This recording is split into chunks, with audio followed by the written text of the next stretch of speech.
శ్రీమాత్రే నమః. శ్రీ గురుభ్యో నమః.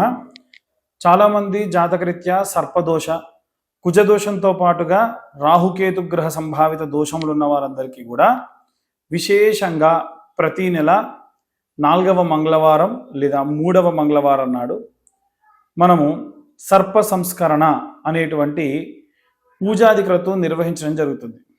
ఈ సర్ప సంస్కరణ ఏమిటి అంటే నవనాగులని కూడా అందులో ఇంక్లూడ్ చేసి, అంటే నవనాగులని కూడా మనము అనంతం వాసుకిం శేషం పద్మనాభంచ కంబలం శంఖపాలం ధృతారాష్ట్రం తక్షకం కాళీయం తదా అని నవనాగుల్ని మీ చేత్తోనే తయారు చేయించి పూజ అభిషేకం చేయించి ఎవరి హోమగుండం ఎవరి పూజా ద్రవ్యాలు వారికే ఇచ్చి ఒక అర్చకుడు హవిస్సు వేస్తుంటే ఆ సర్ప గాయత్రి వచ్చినప్పుడు ఆ యొక్క సర్పాన్ని హోమంలో వేయాలి. ఇలా చేసేటువంటిదే సర్ప సంస్కరణ అని అంటారు. ఇలా ఎవరైనా సరే సర్ప సంభావిత దోషములు, కాలసర్ప కులిక కాలసర్ప దోష, అలాగే అనంత కాలసర్ప దోష, ఇలా మనకు ఎన్నో రకాలైన కాలసర్ప దోషములు ఉంటాయి.